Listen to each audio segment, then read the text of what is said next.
జగతికే అందని ఆమని అందమట చెలి పలికే పలుకులు మోహన రాగమట ఆమె నవ్వే గోదారి ఊరకలట నన్ను చూస్తే నా జన్మ ధన్యమట సీతకొక చిలక కథ వింటావా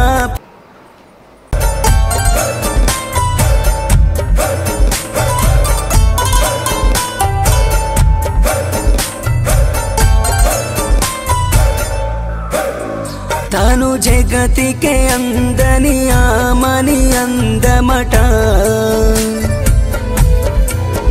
చెలి పలికే పలుకులు మోహన రాగమట ఆమె నవ్వే గోదారి ఊరకలట నన్ను చూస్తే నా జన్మ ధన్యమట సీతకొక చిలక కథ వింటావా బర్రెలక్క మరి 2023 తెలంగాణ అసెంబ్లీ ఎలక్షన్స్లో సోషల్ మీడియా స్టార్గా నిరుద్యోగులకు ఒక ప్రతినిధిగా కొల్లాపురం నియోజకవర్గం నుంచి ఇండిపెండెంట్ అభ్యర్థిగా నిలబడి talk of the social media, talk of the Telugu world, talk of India అన్నట్టుగా ఒక ఇదిని క్రియేట్ చేసి మొత్తం మీద ఆ ఎలక్షన్స్లో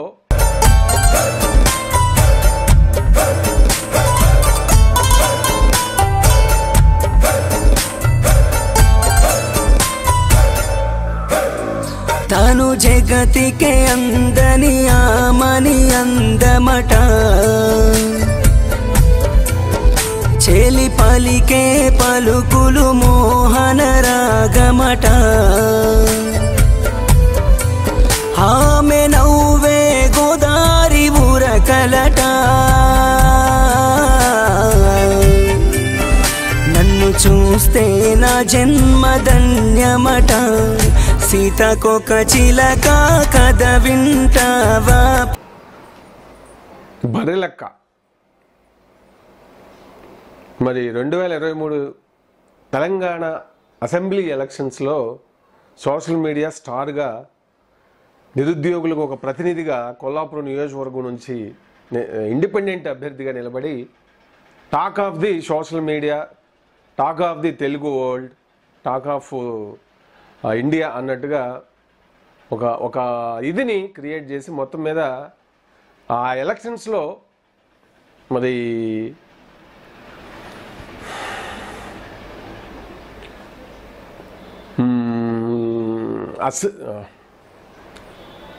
హాయ్ నమస్తే 2023 అసెంబ్లీ ఎలక్షన్స్లో తెలంగాణలో బర్రెలక్క ఒక సోషల్ మీడియా స్టార్గా ఎమర్జ్ అయింది.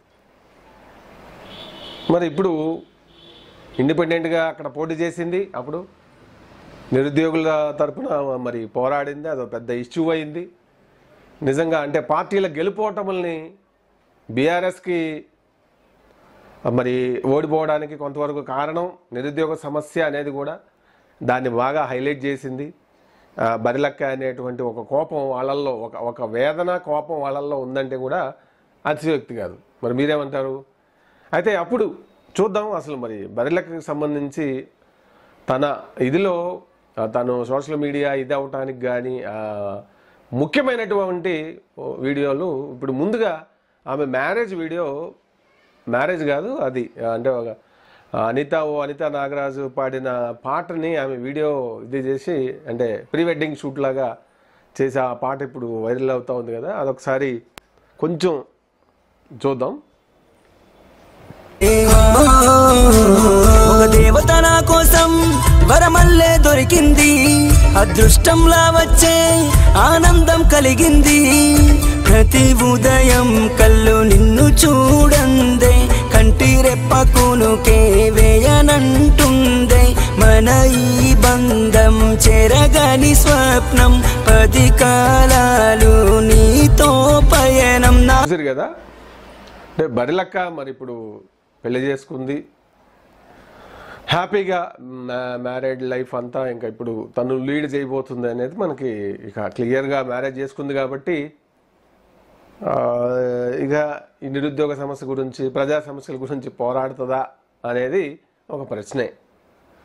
సో తను కూడా ఒక అంటే ఈ ప్రీ వెడ్డింగ్ వీడియో అది చూసినట్లయితే నాకేమనిపించిందంటే అది అంటే తను 2023 అసెంబ్లీ ఎలక్షన్స్లో ఆ ఇష్యూ బేస్డ్గా తను బయటికి రావడం అనేది ఏది కూడా తను ఒక ఉద్దేశపూర్వకంగా చేసిన అమ్మాయి కాదు, లేదంటే ఒక ఉద్యమం వల్ల ఏదో పాల్గొవాలని కాదు, ప్రభుత్వాలకు వ్యతిరేకంగా ప్రజా సమస్యల మీద పోరాడాలనేది తను ఒక డెలిబరేట్గా ఉద్దేశపూర్వకంగా ఏది చేయలేదు. అప్పుడు తను ఇన్స్టాలో అంతకుముందు అంటే సోషల్ మీడియాలో ఏవో తను ఇన్స్టా రీల్స్లో చేసుకుంటూ అట్లా వెళ్తున్న ఇదిలో ఉద్యోగాల ప్రయత్నం చేస్తూ ఫస్ట్ తను పెట్టినటువంటి వీడియో ఏంటి ఒకసారి చూద్దాం. అది వచ్చిన ఫ్రెండ్స్ ఎంత చదివినా కానీ డిగ్రీలు మెమోలు వస్తాయి తప్ప జాబ్లు అయితే వస్తలేవు. నోటిఫికేషన్ వేయడు ఏమయ్యాడు. అందుకే మా అమ్మని అడిగి ఈ 4 బర్రెలను కొన్నా. రోజుకి ఒక్క బర్రె పొద్దుగాల 3 లీటర్లు ఇస్తుందంట, సాయంత్రం 3 లీటర్ మొత్తం 6 లీటర్లు. 300 ఎక్కడ ఓ ఫ్రెండ్స్. అది చూశారు కదా, నాకు ఉద్యోగాలు ఎంత ట్రై చేసినా రావట్లే. హైదరాబాద్లో మా అమ్మ 3 బర్రెలు కొనిచ్చింది, అవి కొనుక్కొని పాలు అమ్ముకొని అవి మేపుకొని పాలు అమ్ముకుంటే అవైనా డబ్బులు వస్తాయి రోజు అని అప్పుడు పెట్టి అది ఆ వీడియో అంటే తను ఇన్స్టాలో ఇది చేయడంతో అది సోషల్ మీడియాలో వైరల్ అయిపోయింది. అయితే తనకు తెలియకుండానే అక్కడ అన్ఎంప్లాయ్మెంట్ ఇష్యూ అనేది హైలైట్ అయింది. నాకు ఉద్యోగం రావట్లేదు అంటే ఏంటి, అప్పుడు ప్రజెంట్ రూలింగ్ పార్టీ ఏది ఉంటే వాళ్ళ ఇదిలో ఉద్యోగాలు లేవు అనేదే కదా హైలైట్ అవుతుంది. ఉద్యోగం రావట్లేదు, ఉద్యోగాలు జాబ్స్ నోటిఫికేషన్స్ కూడా ఇవ్వట్లేదు అనే పాయింట్ కూడా తను చెప్పింది. ఇంత అదొక మంట అవుతుంది, అదొక పెద్ద భగ్గు మంటది. తను అధికారంలో ఉన్న పార్టీ టార్గెట్ చేస్తుంది, కేసు పెట్టి జైల్లోకి పంపిస్తారు, అవన్నీ తను ఊహించలేదు అవన్నీ కూడా. కానీ తనకు తెలియకుండానే తను ఇన్నోసెంట్గా చేసినటువంటి ఆ వీడియో ఒక పెద్ద సంచలనానికి మొదటి కేంద్ర బిందువు అయింది. చూసినట్లయితే అంటే బర్లక్క సరే ఇప్పుడు పెళ్ళైపోయింది, తర్వాత తను ఏం చేస్తుంది అనేది సరే కాలమే చెప్తుంది. కానీ తను బై బర్త్ ఒక ఉద్యమ నేపథ్యంగా అట్లా వచ్చిన వ్యక్తి కాదు. తను కూడా సాధారణ అమ్మాయిలాగే మంచిగా చదువుకొని హాయిగా ఏదైనా జాబ్ వస్తే చేసుకుందాం అనుకునే అమ్మాయికి తను తెలియకుండానే ఒక ఉద్యమకారిణిగా పరిస్థితులు తన ఇదిని అట్లా అంటే కొన్ని సందర్భాల్లో అంటే చుట్టూ పరిస్థితులు మనల్ని మౌల్డ్ చేస్తాయి ఒక రకంగా. అట్లా బర్లక్క విషయంలో జరిగింది. తను ఆ వీడియో పెట్టింది తనకు తెలియదు ఇది ఎంత రచ్చ అవుతుందని. బీఆర్ఎస్ ప్రభుత్వం వాళ్ళు టార్గెట్ చేస్తారని, అంటే మా గవర్నమెంట్ ఇదిలో మేము ఉద్యోగాలు చేయట్లేదనే అంశాన్ని వాళ్ళు ఈ అమ్మాయి చెప్పింది, అది వైరల్ కావడంతో అప్పటికే వాస్తవంగా మరి సమస్య ఉంది కదా. బీఆర్ఎస్ ఓడిపోవటానికి అతి ప్రధానమైన అతి ముఖ్యమైన టాప్ 3 రీజన్స్ తీసుకుంటే అన్ఎంప్లాయ్మెంట్ రీజన్ అనేది నెంబర్ 2లో ఉంటుంది.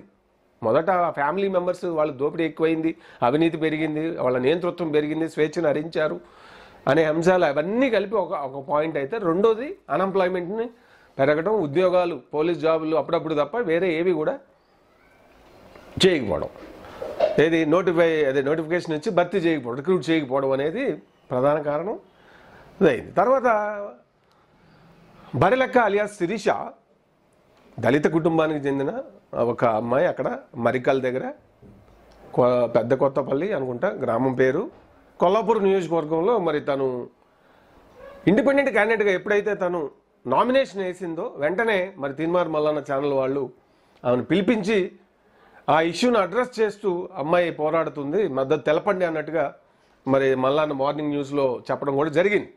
అసెంబ్లీ బరిలో కర్ణె శిరీష ఎలాంటి బ్యాక్గ్రౌండ్ పైసాలు లేకున్నా ఆత్మవిశ్వాసంతో ముందుకు, బెదిరింపులు వస్తున్నా వెనక్కి తగ్గని నైజం, వివిధ వర్గాల నుంచి పెరుగుతున్న మద్దతు, ప్రధాన పార్టీల అభ్యర్థుల్లో టెన్షన్, కొల్లాపూర్ సెగ్మెంట్ పై రాష్ట్ర వ్యాప్తంగా చర్చ జరుగుతుందంటూ ఒక వార్త.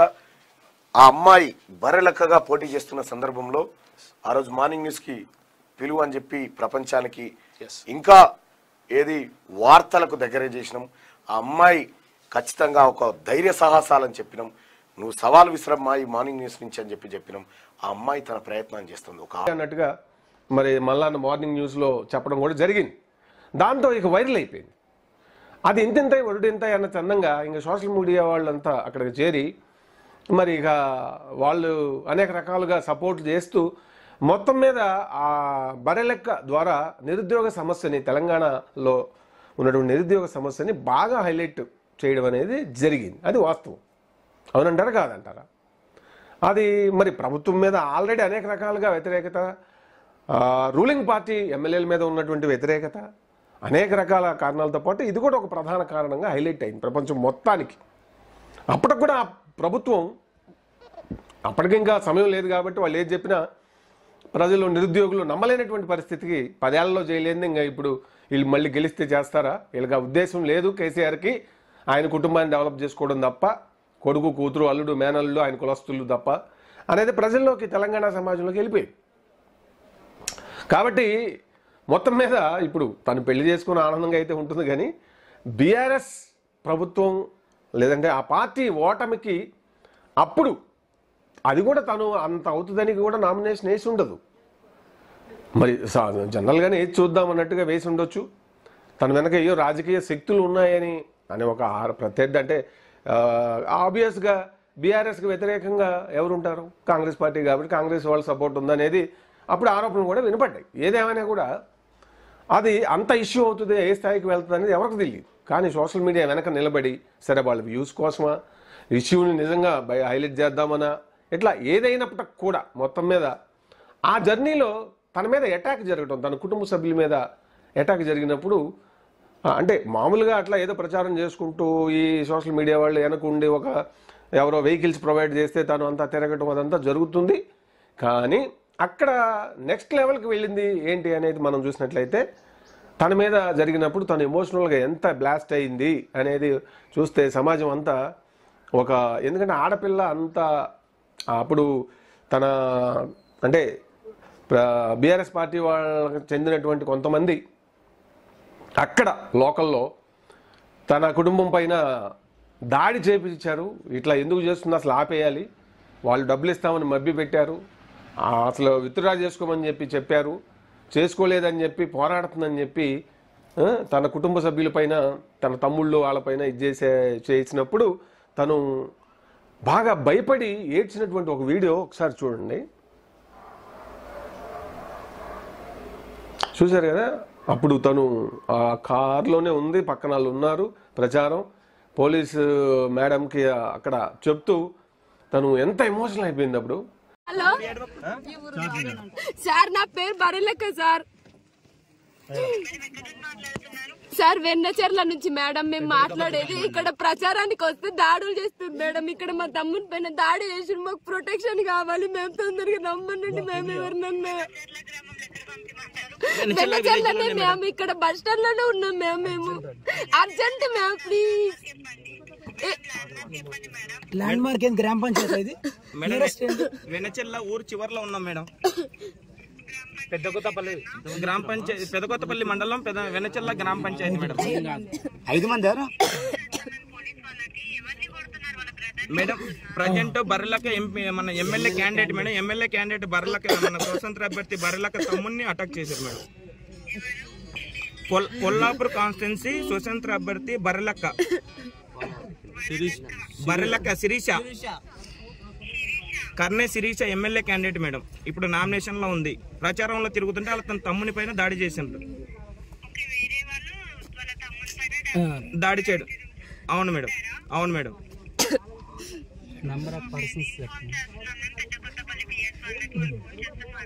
Okay madam, welcome. Okay welcome.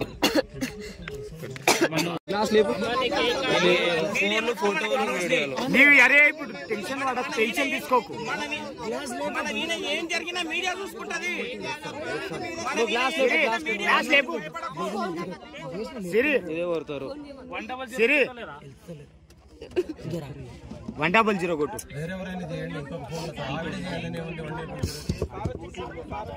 ఇది చూస్తే సమాజం అంతా ఒక, ఎందుకంటే ఆడపిల్ల అంతా అప్పుడు తన, అంటే బీఆర్ఎస్ పార్టీ వాళ్ళకి చెందినటువంటి కొంతమంది అక్కడ లోకల్లో తన కుటుంబం పైన దాడి చేపించారు. ఇట్లా ఎందుకు చేస్తుంది, అసలు ఆపేయాలి, వాళ్ళు డబ్బులు ఇస్తామని మభ్య పెట్టారు, అసలు విత్డ్రా చేసుకోమని చెప్పారు, చేసుకోలేదని చెప్పి పోరాడుతుందని చెప్పి తన కుటుంబ సభ్యులపైన తన తమ్ముళ్ళు వాళ్ళపైన ఇది చేసినప్పుడు తను బాగా భయపడి ఏడ్చినటువంటి ఒక వీడియో ఒకసారి చూడండి. చూశారు కదా, అప్పుడు తను ఆ కార్లోనే ఉంది, పక్కన వాళ్ళు ఉన్నారు, ప్రచారం పోలీసు మేడంకి అక్కడ చెప్తూ తను ఎంత ఎమోషనల్ అయిపోయింది. అప్పటి వరకు ఒక వారం రోజులు ప్రచారం అయిపోయినా కూడా ఆ ఇన్సిడెంట్ జరిగిన తర్వాత బరెలక్క పట్ల వాళ్ళ కుటుంబం పట్ల ఒక సానుభూతి తెలంగాణ సమాజంలో బాగా ఇదైంది. అరే ఆడపిల్ల ఏదో చేస్తూ ఉంటే ఎందుకు అమ్మాయిని ఇట్లా చేస్తూ ఉన్నారు, ఒక దళిత బిడ్డ, ఏమి వెనక ముందు సపోర్ట్ లేదు, నిజమే కదా, నిరుద్యోగ సమస్య ఉంది, పోరాడుతుంది, తప్పేంటి, ఎందుకు అట్లా ఇబ్బంది పెడుతుర్రు ఈ అధికార పార్టీ వాళ్ళు అనేది అక్కడ కూడా ఇదే మొత్తం మీద ఇంత అది తన ప్రచారంలో అదొక టర్నింగ్ పాయింట్. మామూలుగా సాగిపోతే మామూలుగా ఉండేదేమో, కానీ ఆ దాడి చేపించడంతో తను భయపడిపోయి ఆందోళన పడిపోయి ఏడుస్తూ అది ఆ వీడియో బయటికి రావడంతో ఇంకా సమాజం తన పట్ల ఒక సానుభూతి, ఒక సెక్యూరిటీ కూడా అయినట్లుగా అయ్యింది. మొత్తం మీద ఇక ఎలక్షన్స్ అయ్యి రిజల్ట్ వచ్చాక 4th ప్లేస్లోనో ఏమో ఒక 6,000 ఓట్లతో నిలబడింది. అయినప్పటికీ పార్టీ బీఆర్ఎస్ పార్టీ ఓడిపోయింది, కాంగ్రెస్ పార్టీ కొద్దిపాటి మెజార్టీతో గెలిచింది, భారీ మెజార్టీ వస్తుంది అనుకుంటే. కానీ గెలిపోవటంలో డిసైడ్ చేసినటువంటి అంశాల్లో బీఆర్ఎస్ పార్టీ, ఎందుకంటే Congress party job calendar design చేసింది ఏకంగా. సో దాని ఎఫెక్టివ్ అంటే ఎంఐ నడిపిన ఆ ఎంఐ లీడ్ చేసిన బరెలక్క లీడ్ చేసినటువంటి నిరుద్యోగుల ప్రతినిధిగా తాను నడిపిన ఎలక్షన్స్ టైంలో దాని ఇంపాక్ట్ కాంగ్రెస్ పార్టీ ఇక్కడ మేల్కొంది. వెంటనే జాబ్ క్యాలెండర్ ఎక్కువ జాబులు తీస్తామని చెప్పి మెగా డిఎస్సీ అని డేట్లతో సహా జాబ్ క్యాలెండర్ రిలీజ్ చేయడం అనేది జరిగింది.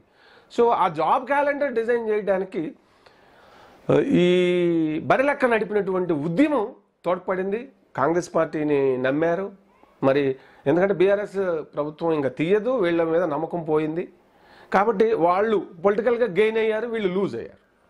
సో ఇప్పుడు తను మాత్రం ఓవరాల్గా సరే ఆ టైంలో మరి తర్వాత ఏమన్నా మళ్ళీ గెలిచిన తర్వాత పార్టీ అంటే అధికారం ఎలక్షన్స్ అయిపోయాక ఏం చేసింది బరెలక్క, అప్పుడప్పుడు ఏవో అటు వెళ్తున్నాం ఇటు వెళ్తున్నాం అని చెప్పడం తప్ప ప్రజా సమస్యల కోసం తనేమి మళ్ళీ నడుం బిగించి ఇది లేదు. మరి ఇప్పుడు అసలు ఒకవైపు పోస్టులు పడుతున్నాయి, తనకేదన్నా ఎలిజిబిలిటీ ఉంటే మరి కాంగ్రెస్ గవర్నమెంట్లో రాసుకుని జాబ్ సంపాదిస్తుందేమో చూడాలి.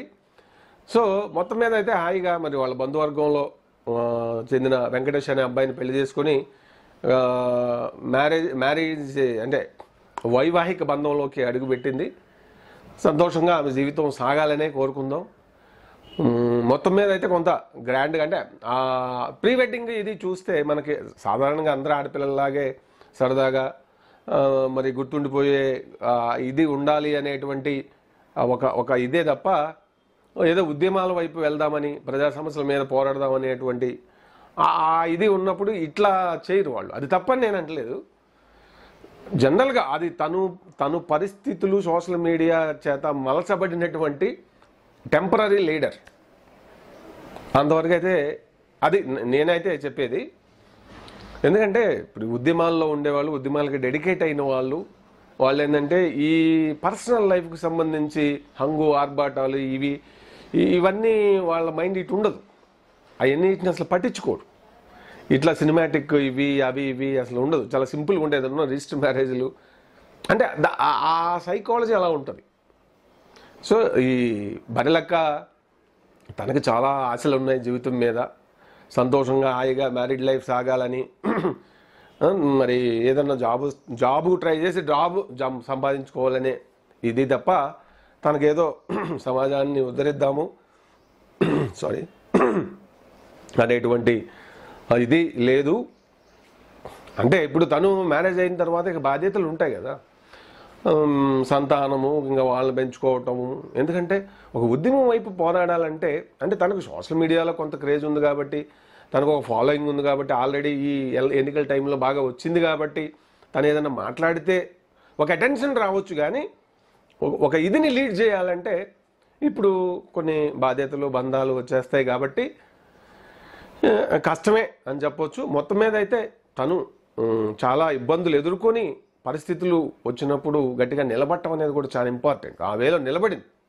చాలామందికి స్ఫూర్తిగా బరిలక్క అలియాస్ శిరీష నిలబడింది.